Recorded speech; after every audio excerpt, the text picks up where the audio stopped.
Welcome to Deadhaus Whispers. Greetings, everyone. I am Calypso, and I am back because it's been quite a long time. And welcome to Deadhaus Whispers. And like always, I'm joined by my other host, FacelessMike. Greetings, hello, and welcome. Yeah, it's been a while, and I can see there Wyvern Tamer in the chat.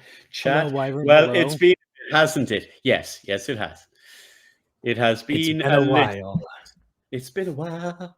Copyright strikes. Yeah, wait, can that happen on YouTube now? Yeah, YouTube? totally. You could just like hum a little 5 seconds of a verse, and you're gone. It's the weirdest thing. I need to be careful. Yeah, we'll zip it. We'll just get this going for the way it is now. Let me recheck the entire back end because everything has updated and we have not. Although we have been updated because Calypso, you have now listened to the radio play. Yes, I have. I have listened to you the were a radio few days play. late. I am very late. A few days late. I've listened to the radio play. I've re-listened to all the other radio plays because I've had quite a long time to do so. And I've taken a bunch of notes because it's quite interesting. And props to Jack and Dennis for being great writers, because the amount of foreshadowing is unbelievable within these radio drama series. Wait. It's almost like there was even a plan. Was it's there almost like there was a plan? 25-year-long plan. Oh, I have to get us a background again, don't I? Yeah, and I have to get a background eventually again. Oh, that's cool. I like that. So for those of you just joining us for whatever reason, I'm Calypso as well as FacelessMike. This is Deadhaus Whispers. We talk about everything Deadhaus Sonata related, be it books, movies, games, podcasts, radio dramas, etc. The old guard shirt there. And for those of you who don't know what Deadhaus Sonata is, from the creator of Legacy of Kain and Eternal Darkness, Deadhaus Sonata is a narrative-driven action RPG in which you take the role of the undead and fight against the living. Visit us at www.deadhaussonata.com. That's dead, H-A-U-S, sonata.com. And two my favorite, one of my favorite. Legacy of Kain's my favorite, but this is still my pride and joy how difficult it is to get a hold of. Great, so great. Dude, a copy of that goes for like $100, and that's just the CD. Dang. On eBay. Yeah, man. I was gonna buy it for my GameCube, but I don't want to spend $100 on just a CD. That's fair. That's fair. Oh, and a shout out of you heard it here first. For anyone following Deadhaus Sonata, you may or may not know I'm involved with the studio as well as a streamer. And right there now, we are on Twitter. If you go to @Deadhaus Game, you will also notice there is a Twitter community. Yes, that was recently set up. So go join the community because you're going to hear all the stuff there first. There and join the Discord. You go to the webhouse.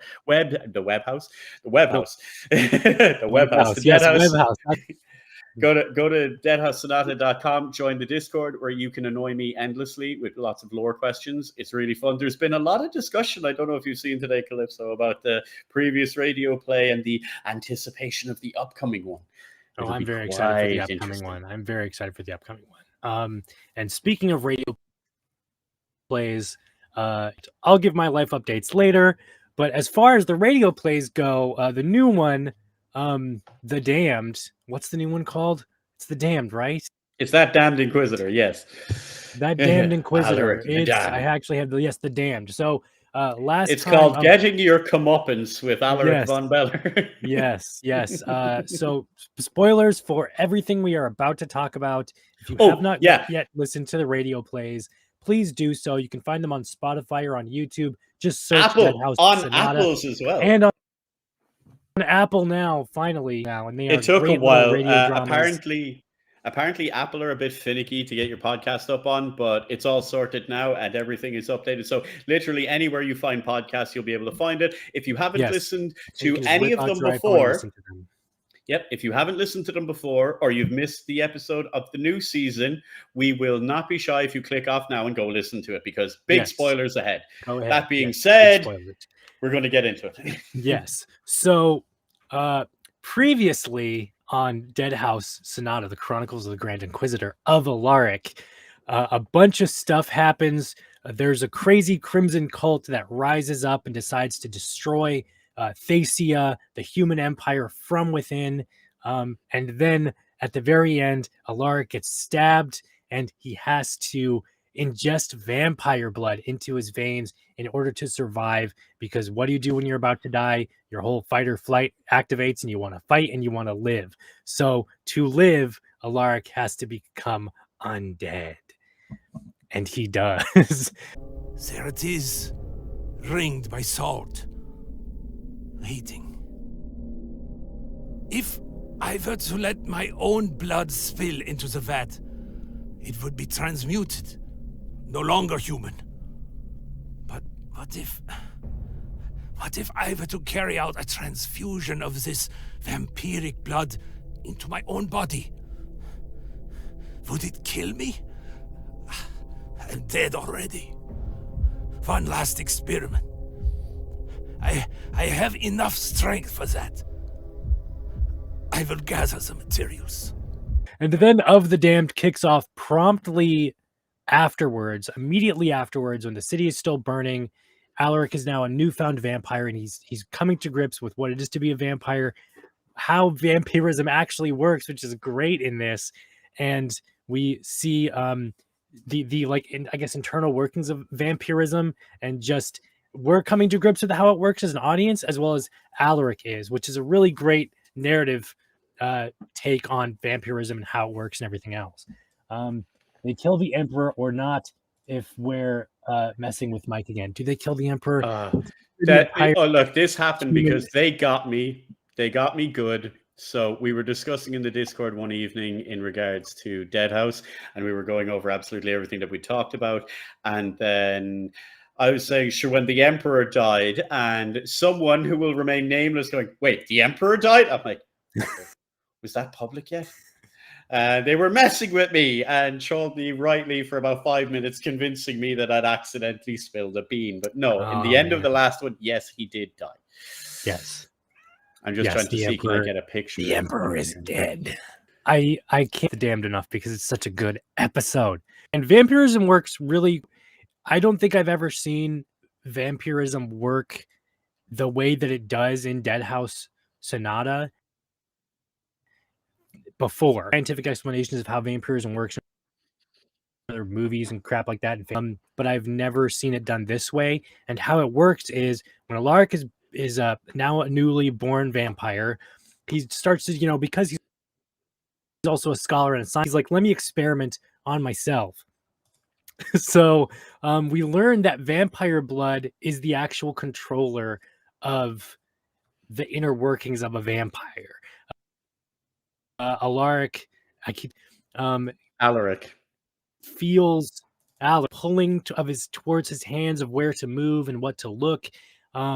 He notices that all of his tools are completely useless now because he used silver and everything, because silver harms the undead, but he can't do that anymore, so it blinds him. That it was not by any physiological process that I moved. No contraction or release of muscle fiber. It was the blood within me, no longer human. Simply by thinking of the movement I intended, the blood would leap within, compelling my dead limbs to obey. I reached effort. I was able to reach with trembling hand and unfasten the satchel. A terrible light poured out, burning the nerves that ran behind my eyes. The blood turned me away, compelled me to flee, but I forced myself to look again. I realized then that the satchel was lost to me. If he looks at silver for too long, it's like a harsh, bright light. We learned that he wants to go get more vampire blood in the very beginning, but he previously lined it with a ring of salt. And then as he gets closer to the ring of salt, the vampire blood starts to act like, don't go towards the salt. So it physically pulls him back. It's the craziest thing. And then after that, we also realize that the city is still burning alive, and from the Crimson cult, the cult of Crimson, are still at large hunting everything down. So he has to escape. So he goes down into the tunnels. And then we get one of the coolest things ever, and that's the visions of vampires, what vampires see in the dark. And it's like daylight, only it's lined. Yeah, that's so cool. only it's lined with silver, and like it's a gray sort of black and white vision in the darkness, making it seem like it's daylight, like there's like you turned on a flashlight or something. It's crazy. Were not dark this time. They were filled with grayish light that came from nowhere and everywhere. The stream of human waste squelched and burbled in visceral clarity, and though I could have chosen not to breathe, I found that prospect more disturbing than the greasy warmth that struck my nostrils and slid down the back of my throat. And I love it, man. I love the vision of that, and there's a lot of great little details from Alaric of like just how it feels, and I think he stabs his arm to that in a second, and he doesn't feel any pain, so he gouges it all the way through, and he realizes that regular weaponry doesn't hurt him at all, but if it's silver weaponry, it probably will. Yep. Yeah. He's slowly getting pieced in time what it actually fully means, because for a long time he's been studying what are vampires, what are liches, what are like all of the different denizens of Deadhaus, and now it's got to I am one, I can experiment. Yeah, it's very cool. I love that I'm a doctor, let me experiment on myself because I'm finally a vampire and I can learn more about being a vampire. It's very interesting take, and I love the blood, how the blood is literally the life in a way. It takes that the blood is the life, like, do you remember what the ghoul said? I don't remember what the ghoul said. I thought I wrote it down, but what did I've been listening to this quite a lot. So there was a bit where before the end episode, remember when he was examining the blood? This was like a while back, and he got the vampire blood, and he's like, "What is it?" And he says, "Can't you tell?" And he opens it up. He's like, "Closer, closer." He's like, "Vampire blood." He says, "Vampire." He says, "How do you tell?" He says, "Old curse, 3 parts." Yeah, that's very cool. Maybe we'll figure that. We're going to figure out what that means. Yeah, I do love the ghoul. The ghoul has a name. It's Falk, actually. I think that's a little detail that a lot of people miss over, is that the ghoul actually has a name because he names himself once, saying Falk Ghoul, and then throughout just the rest of the series, Alaric just keeps calling him the Ghoul because he doesn't believe that that's a name. Yeah. But no, I could gush about the ghoul all day long. We had the ghoul on for anyone. Yes, we did. We did on a previous episode. I think our very last episode was Matt Curtis, who was the ghoul. And hopefully we'll be getting a vampire very soon. That's Mr. Falk to you. That's Mr. Falk to you. Now, here's the question I pose to you, Calypso. Now that Alaric's a vampire, do you think we'll see the ghoul again? Oh, definitely. There better be more buddy cop drama now, officially, because Alaric is now a vampire and one of the undead. So I can the ghoul or Falk having fun with that and just making a bunch of slide jokes, or oh, now you're a vampire, ha ha. Must be nice. As we went through, you went through the bits where he becomes a vampire, he escapes. He's to get out of the city. Yes. So he goes down into the tunnels, and this is the best. I'm telling you guys, please listen to The Damned if you haven't already. It's one of the best episodes. The tunnel sequence is one of the best things I've ever listened to, horror fiction wise, in quite a long time. There's even a little nod to the horror in there. There is. We'll get to that in a few minutes, though. We discover the whole thing with the Crimson Cult and the Crimson Sign and the Awakened is that perhaps they are more than initially believed, and that whatever is going on with the Crimson Sign, whatever that effect is, it has a strange effect on the worshippers or the awakened population. They have a constant thing of that you cannot dream. This one does not dream. If you're an undead, you're an enemy of the Crimson Cult. He doesn't dream. Get him. There's a Lovecraft quote somewhere in there, that which does not dream, eternal lie, or whatever. It's the famous Cthulhu thing. That which is dead can eternal lie. For in strange aeons, even death may die. Yeah, so there's something, I'm pretty sure that's going to come up at some point. But we learned that the Crimson Cult is there, like Alaric goes down there, he wanders through the tunnels, and then we see that he stumbles across a large amalgamation of the cult, standing in a weird circle, chanting. Varric pointed out that you can actually hear the chant that they're chanting. Very, very faint. You got to really listen for it, but you can hear it. Shout out to Felipe for his amazing work on that. We always thank George and all the guys that have put in a lot of the work, but a lot of the thankless stuff goes on in the background. So big shout out to Jack and a huge shout out to Felipe for their amazing work. Yeah. That gets done on that, because all of that magic is the amazing Felipe. Yeah, he definitely deserves it. Editing is great. It's great. There should be sound awards or something for the audio engineering on this.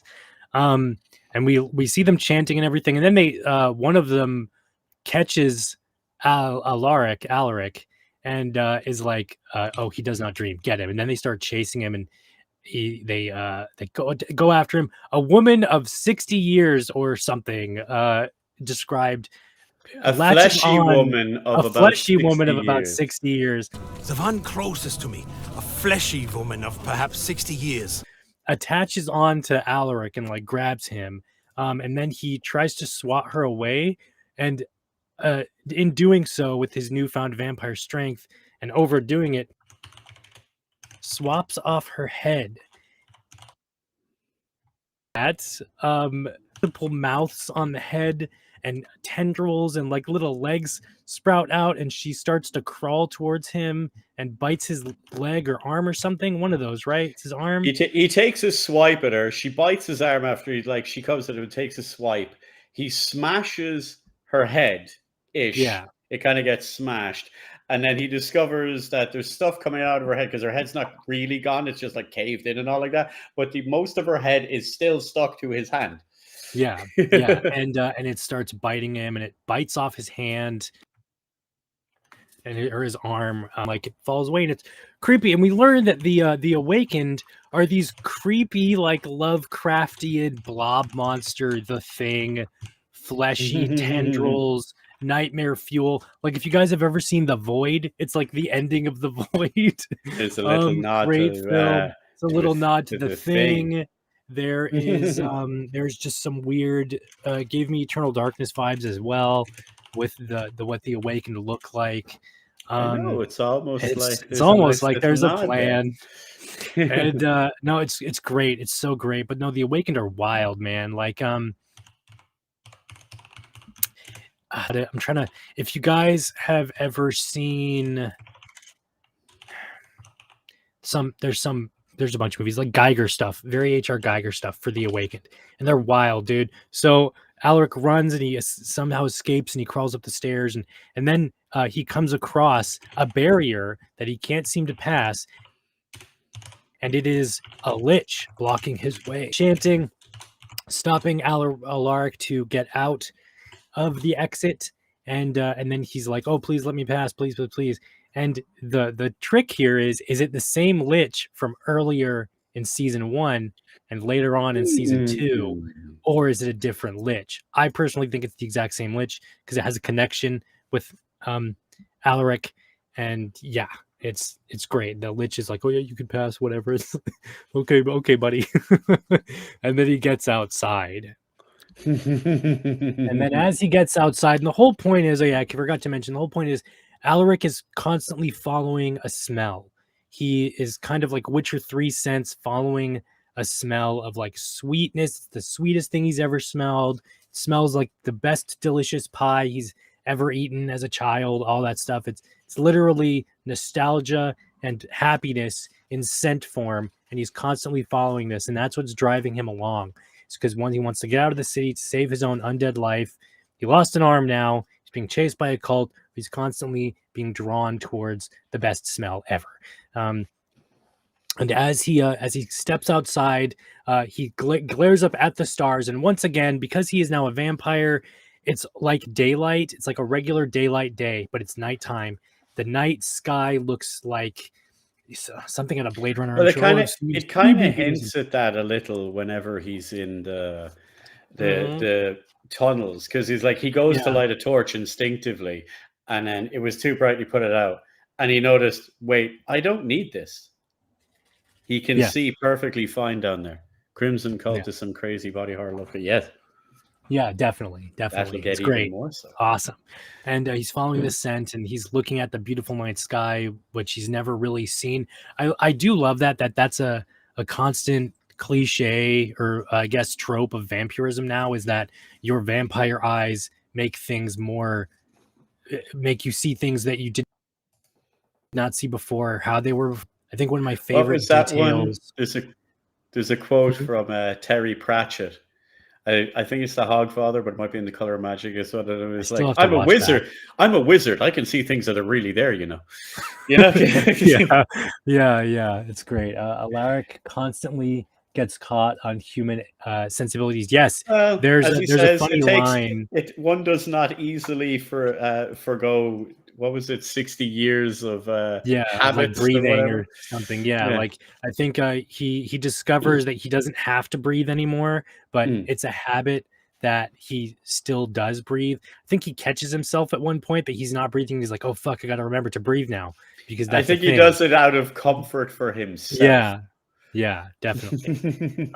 So and then he comes out on top of a building. Like he comes out from the sewers, weirdly enough, on top of like a really high ledge, and he realized that he's slowly getting towards the ledge, and he doesn't want to, so he's fighting his own body. He's fighting the vampire blood that is now controlling his body, essentially, to not jump off the ledge. And he's like, "Oh no, I don't want to do this." And then he's like, "No, please don't jump." So the vampire blood forces himself off, and then he falls down. About fighting with your own body, huh? Yep, or floats, and he's like, "Oh no, I'm going to die as I fall down." But then he lands softly as perceived vampire floating stuff, which is great. My right leg raised, perching my foot on the very edge of the tower. "Let's look for a way down," I urged the blood, but there's no reasoning with it. Under greater compulsions than that which repelled me from Silver, I stepped off the tower, unable to stop myself. Logically, I knew I was unlikely to be harmed, but one does not shake instincts accumulated over 60 years in a single night. I covered my face with my remaining hand, crying out as I fell. No pain, no impact. I lowered my hand to find myself upon the ground, the tower top far overhead. I had landed soundlessly upon my feet without trying, without... It's not even as bad as that. It's a case of like, he's like, uh-oh, and he closes his eyes and he opens and he's on the ground and he's like, what happened? Yeah, how did I go from up there to down here? Oh, it must have been my body now. No fall damage for vampires confirmed. Yep. And he starts walking towards the scent. He's smelling it and everything, and he's trying to escape the cult too, and he stumbles across an area where the cult has previously been. That it leads the smell leads him to this area. Some of the fleshy bits are still along the now destroyed village. There's chains rattling, which I initially thought was going to be a wraith showing up. The wraith that he killed in previous season 1. I thought that wraith was going to show back up because of this is on that, but I was wrong. The cult was there. Superhero landing for revenants, please. Yeah, that'd be awesome. And he follows the smell, and it leads him to a barrel. And he's like, "Oh, okay, this must be like the best wine ever." So he opens up the barrel and realizes that the sweetest smell ever is a little girl who escaped the chaos and massacres of the Crimson Cult and the undead and the ravishing of Stacia, and hid in a barrel. She escaped. And that was the smell. It was her blood that was leading Alaric there the entire time. And it horrifies him and shocks him. And oh, hello, Gil. And it horrifies him and shocks him in the most humanly way possible. And he drops to his knees, realizing that he is now a vampiric monster. He doesn't want to be, but he is. And he is Alaric the Damned. Mm-hmm. Ooh, it's so good. It's so good. Yeah.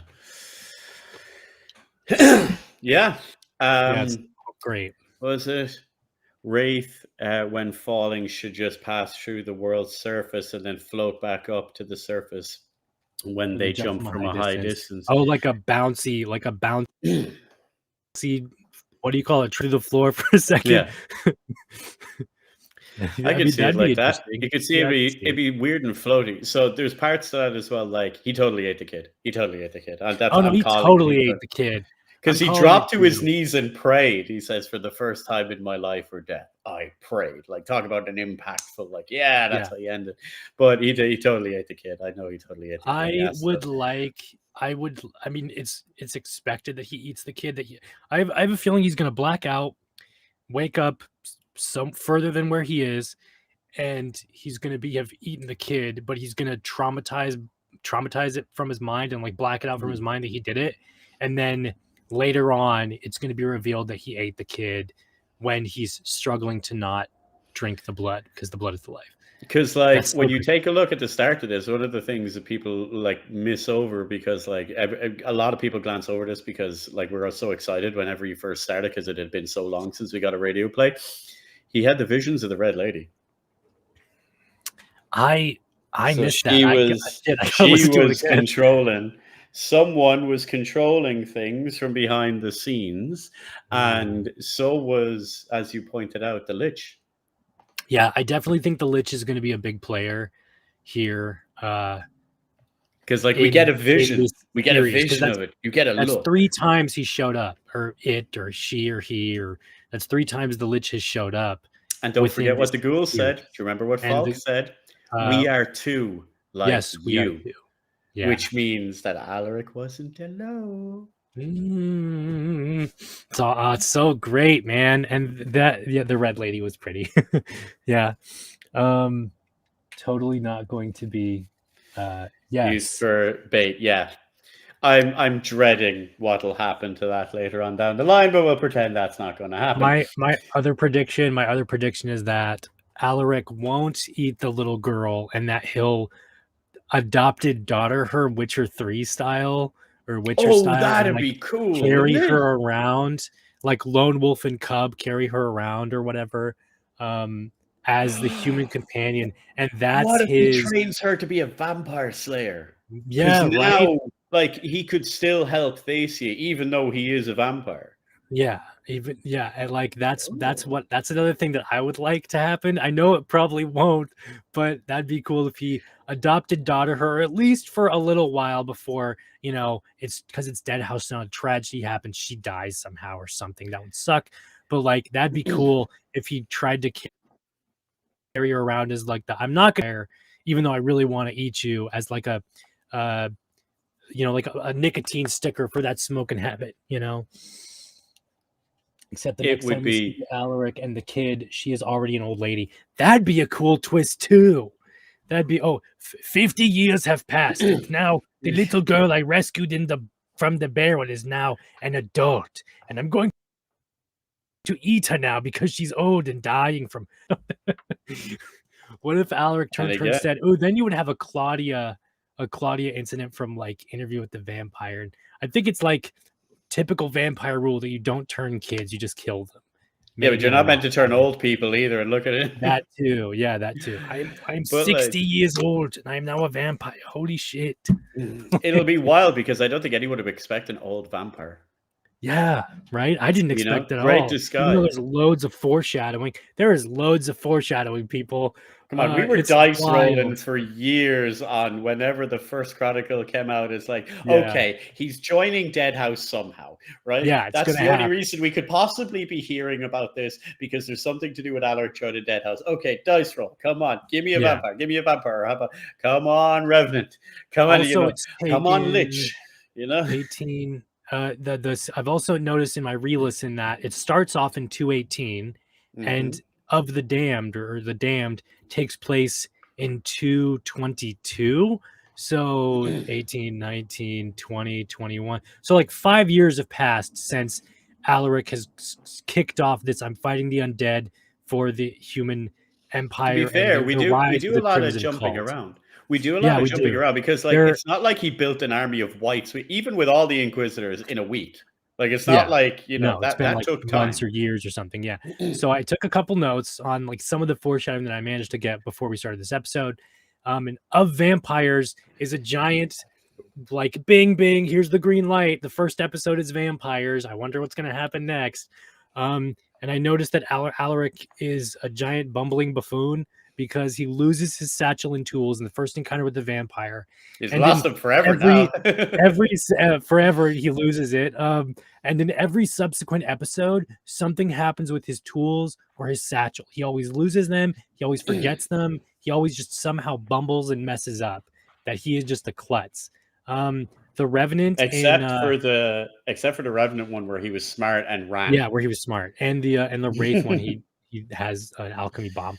And Of Revenants, Alaric wants to study the undead. I think that could be the first episode that he's like, oh, I want to study these creatures, but I don't know. Again, like he could. The same Revenant shows up later in Of Whites, or of one of the episodes, and then those Whites kill the Revenant, or at least stop him for a little while. In that episode when the Whites show up, when he's talking to the leader of the Anai, in Of Hope, Alaric says something along the lines, I'm paraphrasing here, that Thacia will fall only over my dead body. That's what he says with Venduk.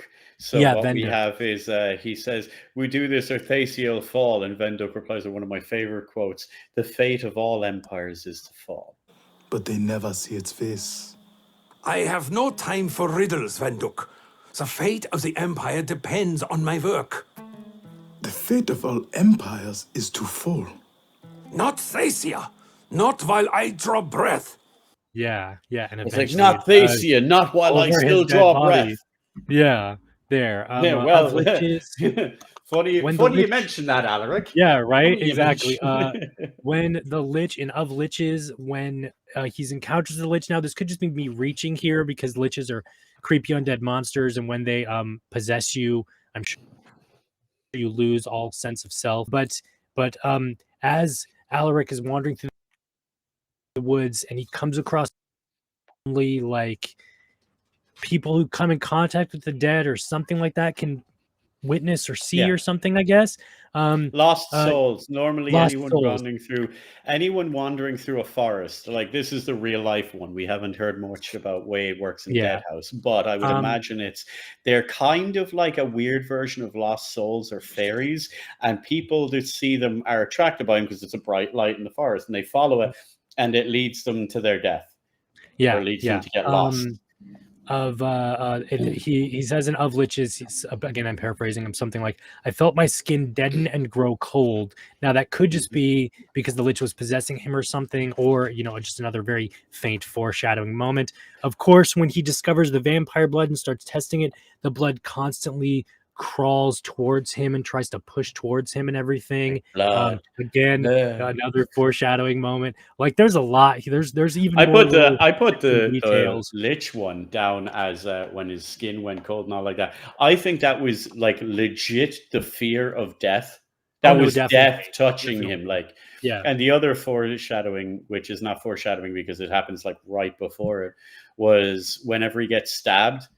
And he's going up to the ghoul and he says, you fear you will die. He's like, oh, I've been wounded. He's like, he says, you fear you die. You will. I can smell it. Death already ripens in your rind. Which is beautiful poetry. So absolutely beautiful alliteration. Death already ripens in your rind. Isn't that a fantastic way? That's such a great quote. That's so Shakespearean. Oh, Dennis. Oh, Jack, you spoil us. Fairy rings in forests are portals to mini dungeons with loot confirmed. I don't know. There's a few more houses to go. So I don't want a mini map. What do I do? Follow the Will-O-Wisp. Don't. Don't play Blood Omen. Yeah. Follow the Ignis Fatuus. Lights the path to hell. Lights the path that's there's crap. I had something there, but no, there's a lot more little foreshadowing bits. In Of Nightmares, there is a bunch. One of my favorite episodes. In Of Nightmares, there is a bunch of the crap. What are the knights called? the Knights of freaking the Burning One, the Lucid Templars. Oh, the Lucient Templars. The Lucient Templars. So there is so much Crimson Cult beginnings but don't forget Lucient nods and because you've got Lucient because light. So they're the light because they worship the light Templars and then the darkness. Yeah. Elsabaoth and the Burning One. Remember Zeus? The Fetid Prince. Yeah, Zeus. Total ripped Zeus. The Fetid Prince. Something I liked that I didn't notice before was that, and I thought it was a really great, like typical Judas vampire like hint, I suppose, unless I'm reaching again, is that the Fetid Prince, instead of having red eyes or gold eyes, he has silver eyes. Like the two silver coins. Later. I wonder. All vampires have the glowing red eyes, except the Fetid Prince. Except the Fetid Prince. But no, I love that. But like, there's a lot, and I think that's like, if you guys are gonna re-listen, like I did, definitely be on the lookout for foreshadowing. Now that you know that Alaric dies and becomes a vampire, because now it's super on the nose. Before it was just, I don't know, maybe not, but now it's like, oh yeah, I was there from the very vampires episode. It's awesome. It's awesome. I'm just a massive fan of the Fetid Prince. This is how elegant he, like, as he's dueling with the Burning One in Of Nightmares, not only is he like fighting well, but the quips back and forth are just amazing. There's so many good like lines that they're boasting from each other. It's awesome. It's great. Like the Fetid Prince. The voice actor is also on YouTube somewhere. I can't remember his name for the life of me. Sorry, excuse me. Cabo Foster. That's his real voice. Dude legit has a golden voice that could read a phone book and have it sound good. Victus, suffering to the conquered. Ironic now that I was the one suffering. Not anything as pedestrian as physical pain, rather the cruel jab of impotent anger, the hunger for revenge. To be honest, I would legit just pay. Like, I would actually pay money to do like a podcast, or even just sit having drinks and listen to all the guys do their character voices, just having a discussion in their character voices, like Victor and Soren and Alaric and the Gaztak and Falk and the Fetid Prince. And it's just wow. Like everyone has brought such amazing talent to it. And I like, I know George, I know you listen to these, so feel free to, spill the beans on what's coming up next. Web house, a spider-based horror house to specifically scare off Bishop. Yeah, I would, Arachna house, I would hate that house too. And it makes me wonder, like, this new episode, The Damned, gives us a lot, apart from giving us a lot more insight onto how vampires scientifically. I love the Crimson Cult and the body horror aspect. I like how it gives a logical explanation to vampires on one side, right? I'm looking forward to what we will learn of the Crimson Cult, because there's obviously logical explanations. Like, a lot of what they're doing seems like nuts. It doesn't make sense, but there is clearly a logical reasoning to all of that and how that goes forward. I'm looking forward to see how that develops and what way this implies, because remember, one of the last things the ghouls said to Alaric, and it's something Alaric only understands and finds out after he's become a vampire, is like, our war was never with you. Yeah. And Alaric brushes off the cult like it's nothing. Oh, it's a handful of people. I think it's a handful. The cult shows up crazy early on, like, I swear, in like the second or third episode. It's almost like it's written in the start of the Necro in the Seven Sons and Twilight. Yeah, like that. I swear they show up in one of them, of Whites, of Morsels, Bloodlines. One of those episodes. I think it's in the White episode. His name dropped. It's in the White episode where he gets summoned. The the guy comes into the room and the White kindles him by spinning his head around and stuff like that. The Emperor called him because the Emperor specifically instructed him to investigate this Crimson Cult that he'd heard about, and he wanted him to go look it up. I actually like that the episode with Alaric as a child, pre-Empire, hints at how it used to be and how Alaric helped change the ways of the vampire also. Normal zombie confirmed. Zombie, like, I don't want to say ghoul. What would be the correct term? Like, not a full zombie, but like an undead. Like, it's not a vampire, but it's not a ghoul in the way we think of a ghoul. It's literally just an undead.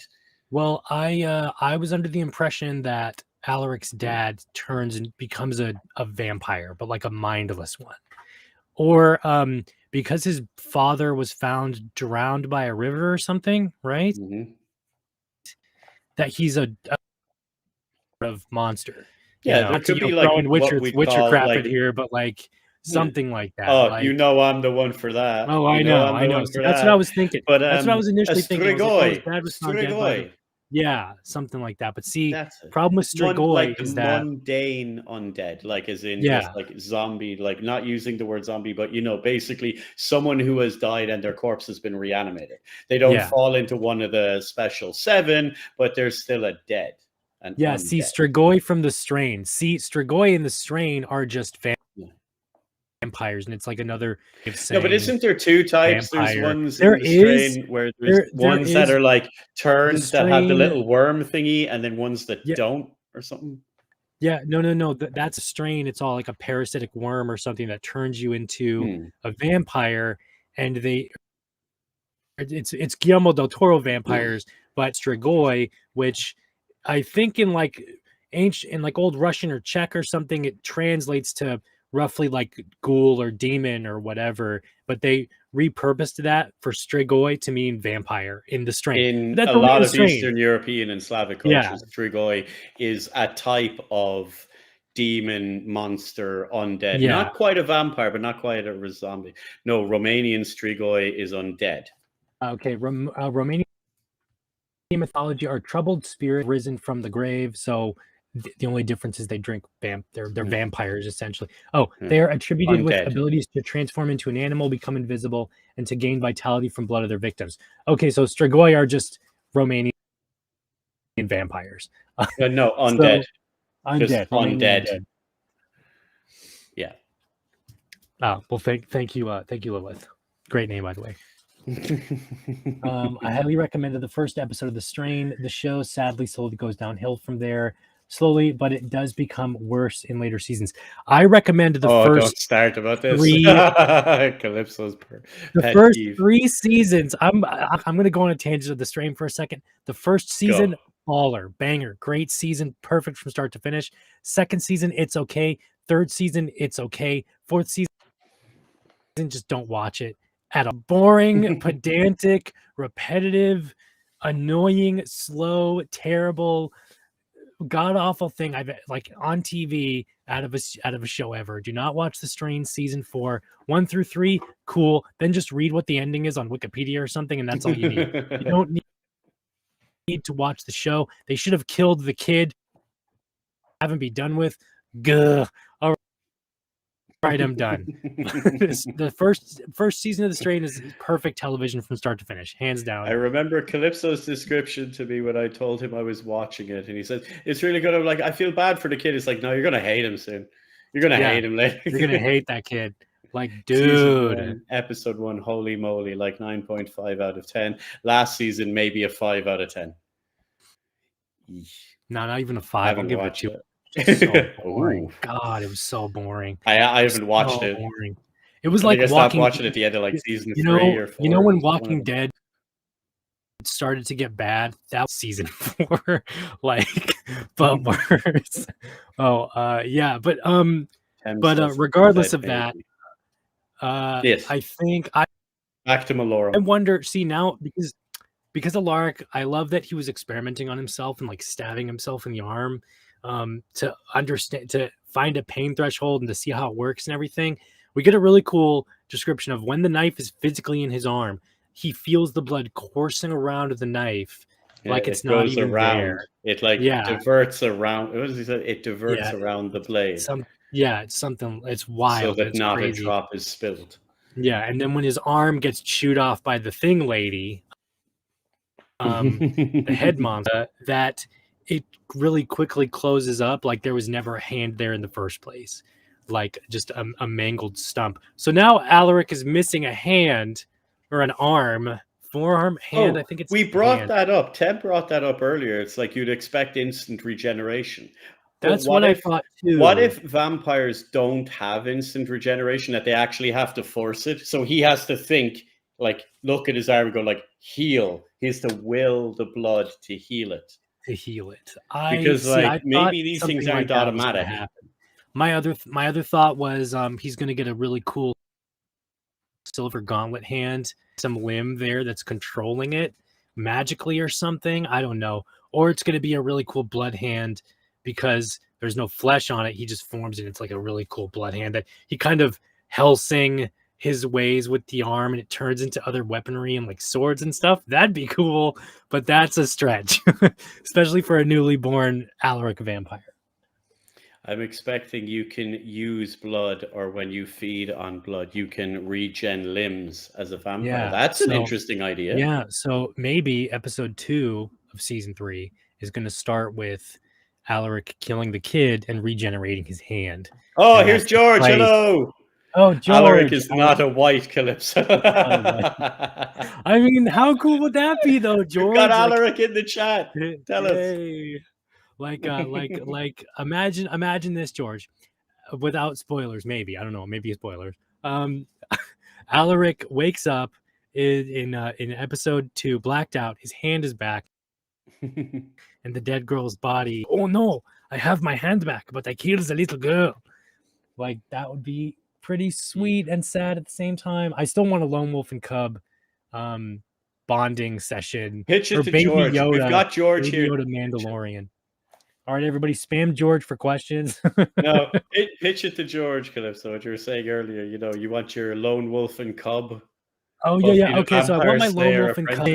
Yes. So Alaric finds a little girl, right? Instead of killing her, he takes her on as his little adopted daughter, Witcher 3, lone wolf and cub, baby Yoda style, right? Mandalorian. Carries her throughout Malorum and trains her to be a vampire slayer. And and she's sort of like his nicotine patch, like withholding thing to train himself to not eat people. Like his blood. Connection to humanity. So if he takes care of her, like, he's still human. He hasn't become an undead. Yeah. So he's trying to fight to some of the humanity, but the vampire blood in him is urging him to drink the little girl. Or even worse, the Calypso protocol. The girl is a mindless zombie shambling around the cellar. God, I don't know, because isn't it really funny? You're talking about foreshadowing, right? And we get memories of Alaric hiding and his father trying to find him, and then later on he becomes the one looking for the child. It's wild.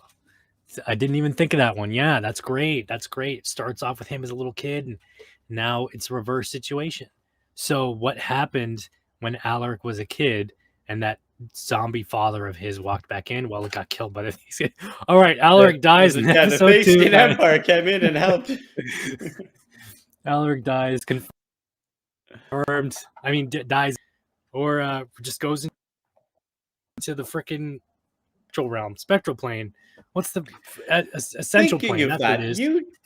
You bring up a good topic. Did he really kill the Wraith then?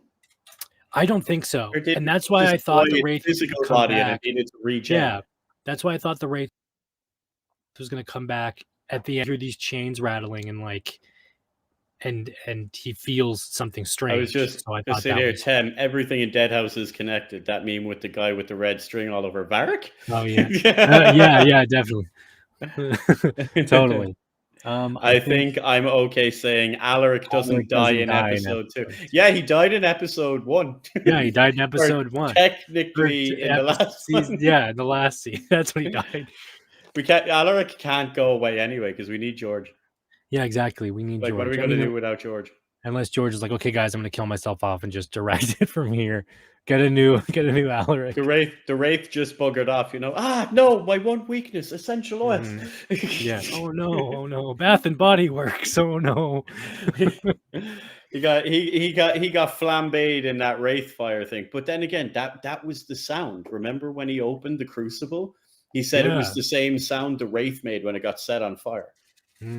So, well, yeah, because that was because the Wraith is just pure essential energy, and so is the Crucible is like there to trap essential souls and stuff like that. The Wraith just fleed the Aether, Bed Bath and Body and Beyond, or like I. To the Beyond section. That's what the Beyond section is. Yeah, that's what the Beyond section is. Beyond. I think the Wraith. I do like that detail in the Wraith episode in coming back, and Alaric notices the bodies of the people that were the humans were flayed like total Hellraiser style. I love it. I want to know what that's about. Wraith to come back. I want more details than that. I want to know what that's about, because they were all identical slash marks, like slashes from what did he say? It was like barbed wire or something, but they were all like almost symmetrical or something. He said it was the exact same. I was like, ooh, what happened? I know. See, now there's just so many questions, and that's the problem with these freaking radio dramas. Is one, George, you're not putting them out fast enough. I need them now. And two, the Damned. Yeah, the Damned. And two, like they do that. They hook you in really well, and they leave you on a really good cliffhanger to where you want more. But I hate wanting more. I just want it now.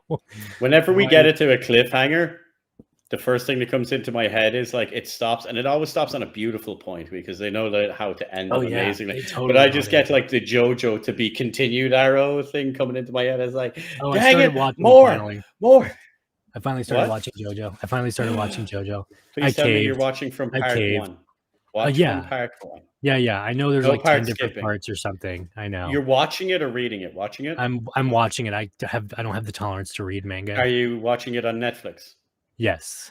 It is all on Netflix now. Are you watching it in Japanese with English subtitles? I'm watching it.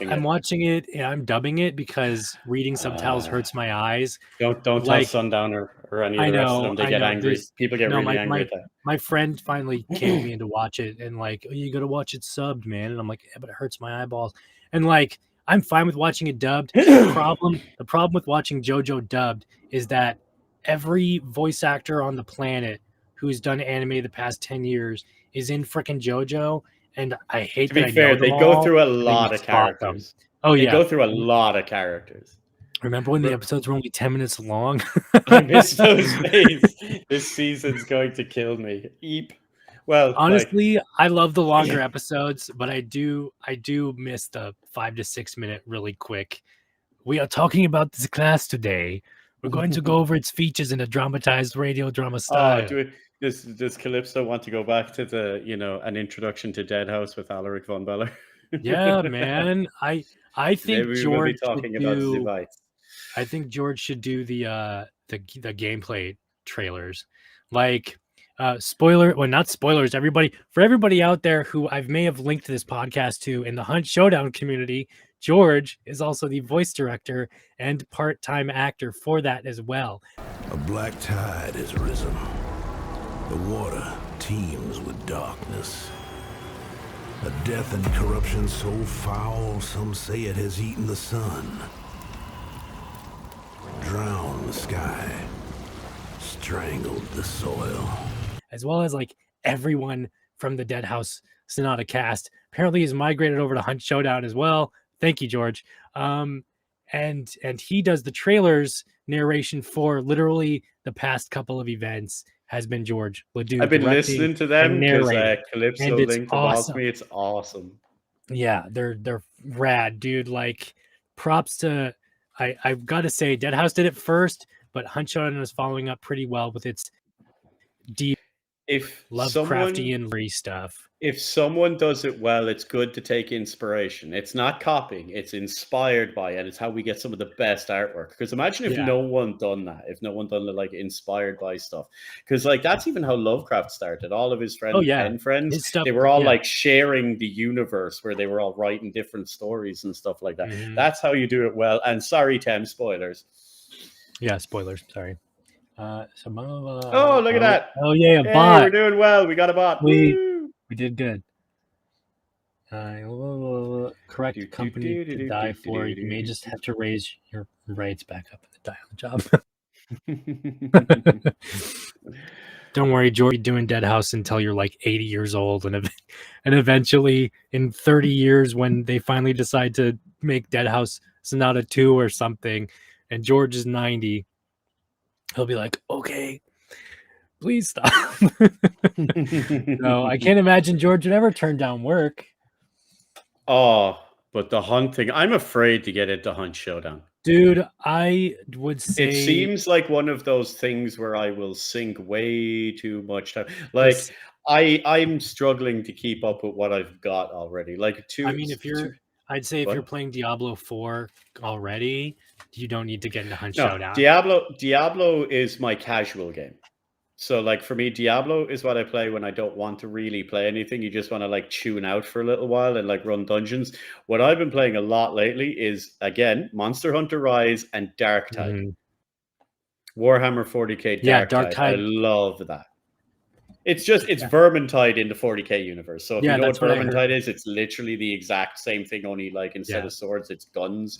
But it's the same thing, you know. It's a horde shooter, extraction shooter type thing. It's just really great. The music in it is amazing. Gosh, what was it? Was it Darktide, or it was this one? It came out a couple years ago. It was by Hunt Showdown lore is nearly as ridiculously deep as Deadhaus. And like, don't get me wrong, I love me some online games and some co-op games, but like the lore in Hunt Showdown and Deadhaus really makes me want to have single player campaigns, story modes. You know what I mean? Like the lore in Hunt Showdown is so good, but at the end of the day, it's a really sweaty extraction shooter that the skill gap is insane. You can spend thousands of hours playing Hunt Showdown and not be any better. Eventually I want to buy physical copies of all the lore and have it on my shelf. That's me in most games, Calypso. Yeah, it's like I spend hundreds of hours in it and not get any better. Dude, no, I think I've had Hunt Showdown since early access back in like 2018 or something, and I am still a 0.4 KD ratio. So I'll pass along your wishes, Calypso. Yes, please, George, please, or at least give me more stories, man. Like to convince the Hunt team to write more radio dramas and do a Deadhaus now, because I don't think the lore should be locked behind events, which it is right now. It should be little podcasts like Deadhaus Sonata, because who doesn't want Wild West Lovecraft crap? Like, come on, dude. It's awesome. Surely after the event ends, they put those up online, do they? No, they don't. No. Oh, they should, to keep everyone up. I know. Like, there's a lot of people, prime example, like one of the things I've seen about that, and again, not being done to the fullest extent, people that are big into Warhammer 40k, but they don't like the tabletop game. Maybe they don't have the money for the models. There's a lot of issues around that. That's the only reason. But like, they like reading the books and they love the lore and like getting into all of that side. So like, you should have access to people who are fans of your universe, even if they're not like that, because maybe that'll get them to play the game. Yeah, like maybe if you can get into the lore and you're like, oh, this is the Hunt Showdown, this is awesome. Hey, I'm just going to pick this up. This is what's I'm going to pick this up and play it. Some company licensed Hunt Showdown for animation, but never did anything with it. The license just ended. Oh crap! I really hope that wasn't the TV. There's supposed to be a live action or some sort of TV series on Peacock for Hunt Showdown. This was a couple years ago during the zombie virus outbreak, and it hasn't materialized at all. And apparently George just said an animation license just passed. Like, no, it pisses me off that like the Hunt Showdown lore is only tied behind you. They're locked away forever once it's gone. Now, community members like me and others have just taken it and posted it on YouTube. There is the wiki as well, but like, I want it forever. I want to be able to just pull it up and listen to it whenever I want. But that's what you get. You know how this works, though, right? Oh, so I know. Something like, let's just say, and I'm probably fairly certain I understand what happened here, although I could be wildly off the mark as well. The Witcher got popular, and they were like, quick, buy up the rights to every video game. And companies are like scrambling. What's popular? What are people playing? Pull up the Steam charts. Oh, the Hunt Showdown, and like, it fell into that thing. So they just licensed it and never got to use it, which is funny because I can guarantee you, as Calypso has mentioned it right there is probably about 10 different studios with maybe 30 different directors who would love the opportunity to get their claws into like the Hunt Showdown or something in regards to live action or animated or something like that. Yeah. Like they would love it. And they would do it right. They wouldn't even try to adapt anything or change anything. Just like take it literally out of its game and show you like the other side of missions, the other side of the world, the things that aren't seen by the player, you know, and give more life and fuel to what's already happening. That's what I like about Deadhaus, is that, what's this? Hunt Showdown could totally work as a TV show. Every episode could easily be standalone. Yes, every character don't even have to remember what the last rounds were. You could have cameos like Nick Cage playing here and there. Hunt, see, that's the thing. All right, I'm so sorry we veered off the topic of Deadhaus for a second, guys. We do it all the time. It's fine. We do it all the time. Is that with Hunt Showdown lore, it's like, imagine like one of your favorite characters, a cowboy character or whatever. Put them with zombies and giant chicken monsters, and then have them fight it out or whatever. It's an extraction shooter and everything, but like the TV series be a anthology. Each episode or each season is different, following a couple of key characters, explaining American Horror Story style. American Horror Story style, but you're in Louisiana in the 1800s, and you're cowboys and you're killing chicken monsters and zombies. And there's Lovecraftian happenings going on with like a weird embodiment of Satan who's not the devil or whatever, leading everything to start. You just came out with a great idea there as well, and I don't think you realized it. No, what?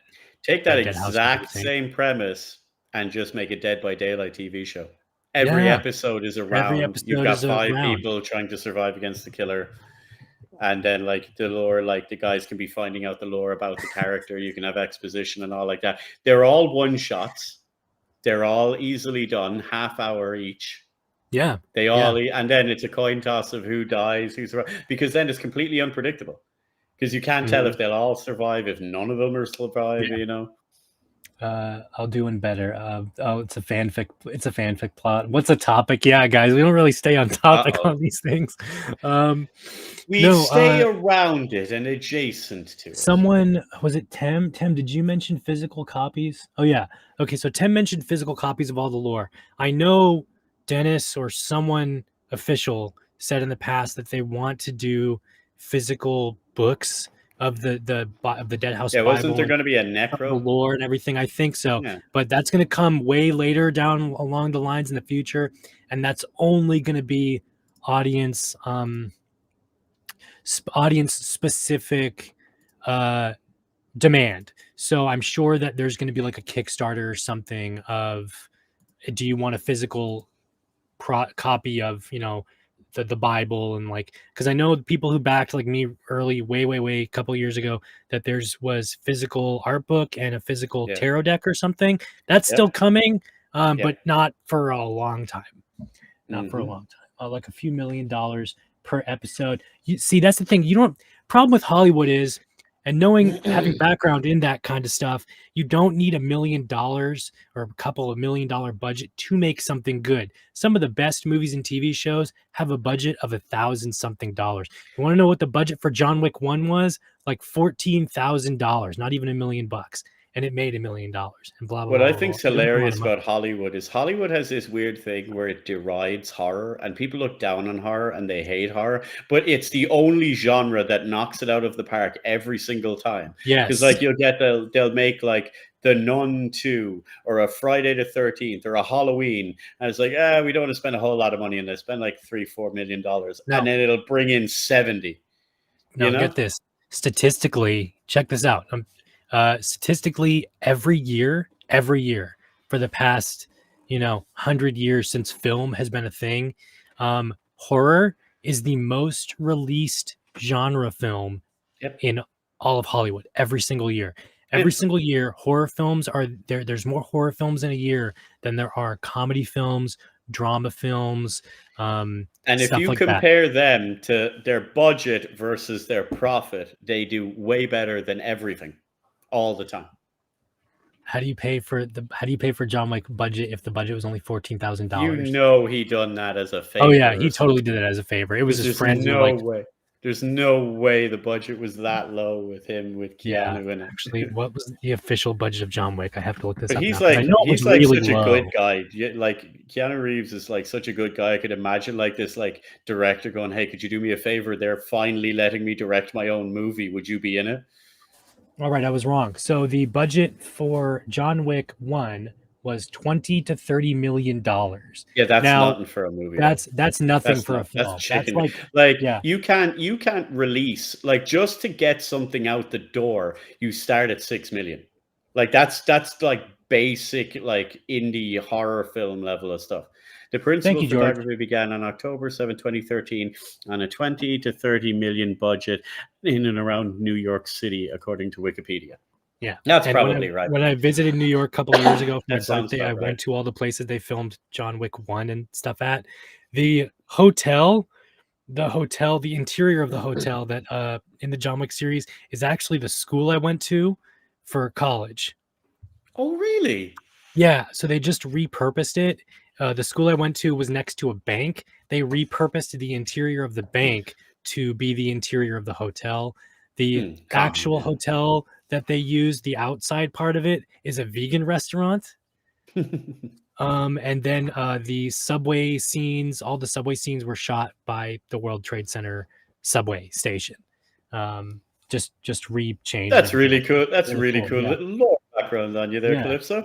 Tem says that paranormal one was super cheap to make and was a cult classic. There's loads of them, like the Blair Witch. Like a lot of these ones are done on like what would be considered by mainstream Hollywood as shoestring budgets, but they're still like 10 million. But they make like 70, 80 million. So like percentage. One of my favorite film series, even though I haven't watched it in a couple of years, the VHS horror film series. Those are made on shoestring. Those are made on shoestring budgets. There's like zero money going into those movies, but they make a crap ton of money. All horror does. All horror makes it. All horror does. Absolute ton of cash. Even if it's a flop, it'll still double its budget. Yeah. What was that? That baller Dracula film, Last Voyage of the Demeter, earlier this year. I think got to see that yet. Made so much, like made money for itself, but it flopped. You know what I mean? That's creative Hollywood. Oh, it flopped because they want to write it off for tax. But I mean, it still made its money. You know, they all do.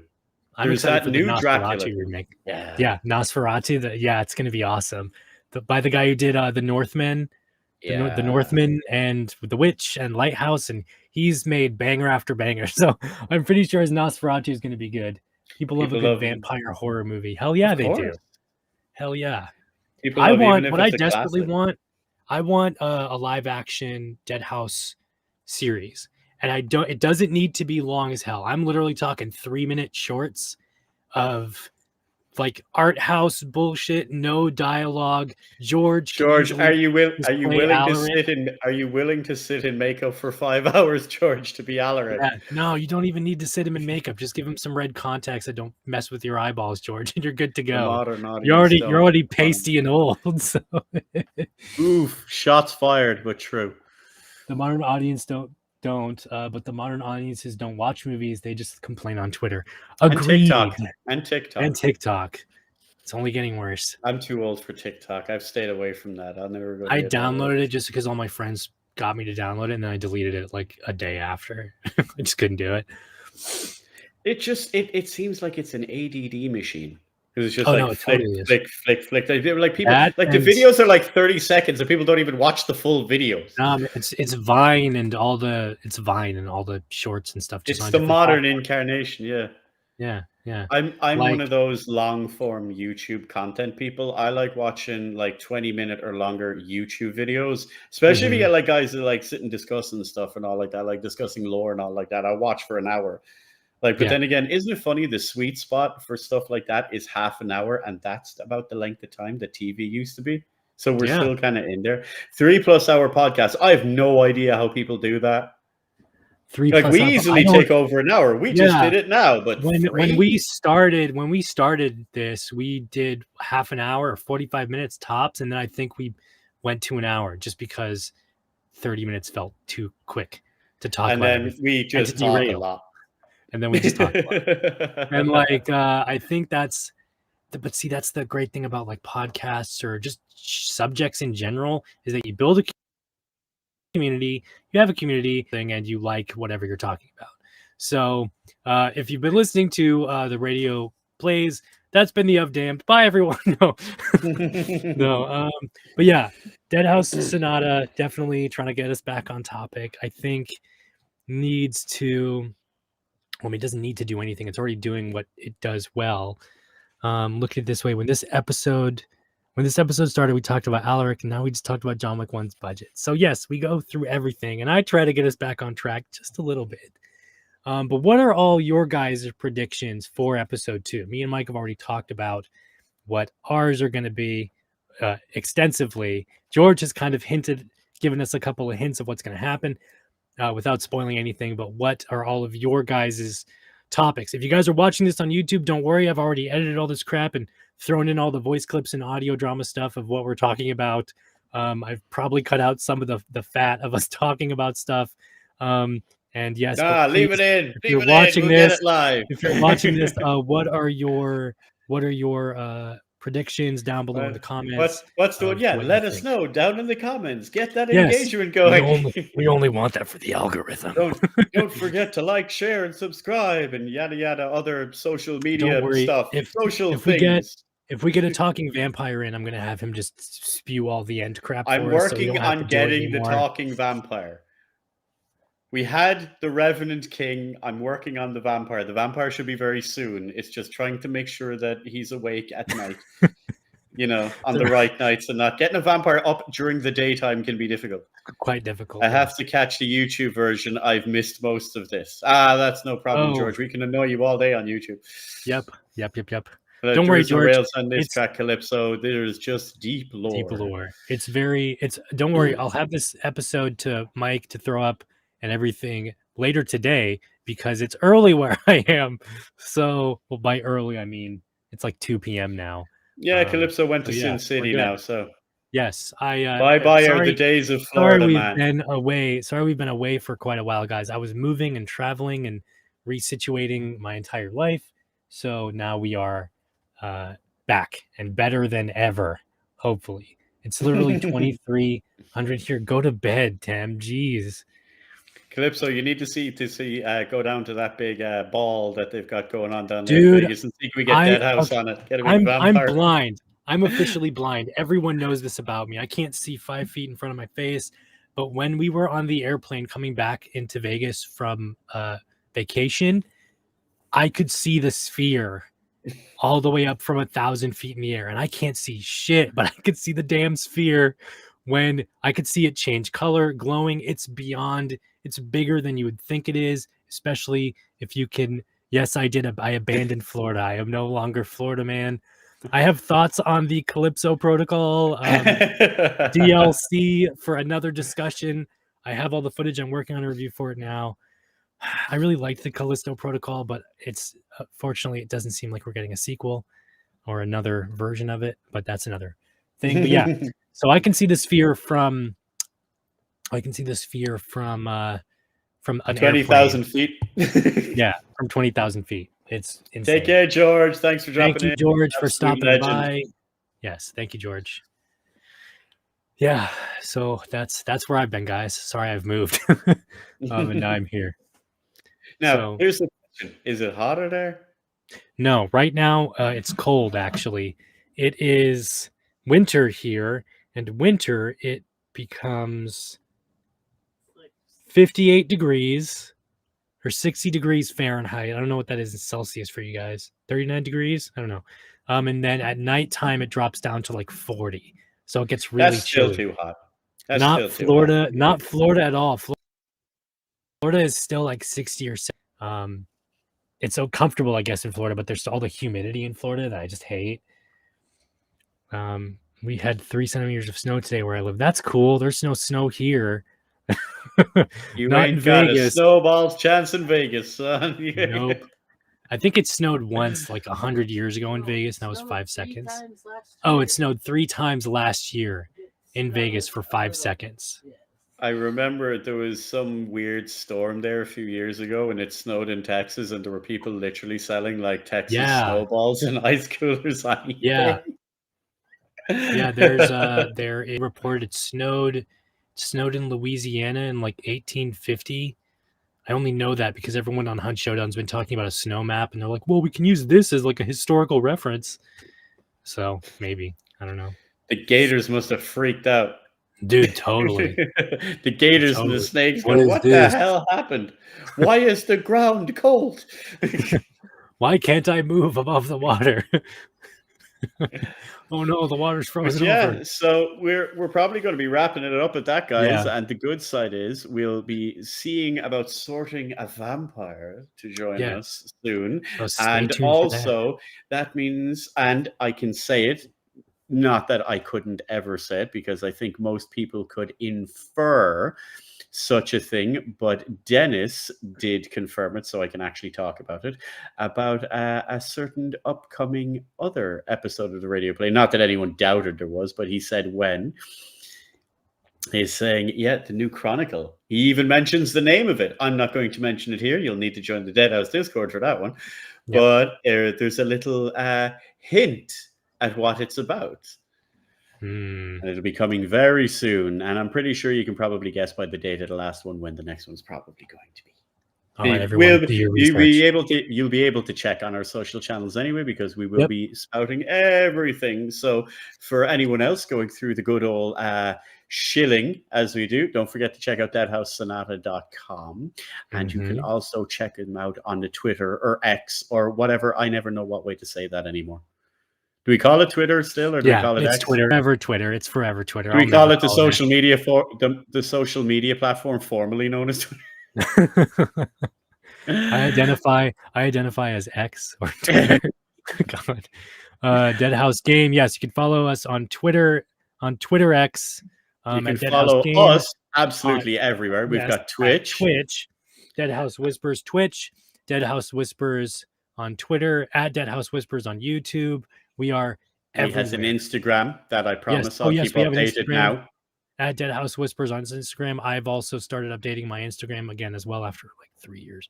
And yes, at Deadhaus Whispers on YouTube. Yes. So that's where all this stuff is going to be. And don't forget, you can also follow Calypso. Yes, you can follow me on Twitter at NecroLibriatus. That's where I usually post all my Deadhaus stuff. You can follow FacelessMike at TheFacelessMike on Twitter. I'm definitely going to get our talking vampire to do all this crap for us. And you can follow everything and everyone Deadhaus Sonata related just by Googling it, and you'll find it. And we are there, people. And with all of that said, I hope you enjoyed this long-winded episode of the Damned Inquisitor. Thanks for everybody stopping by. And we will see you in the next one. It was good to be back, guys. We'll see you later. It's good to be back. Thank you. Much appreciation from us, yes, for listening to Deadhaus Whispers.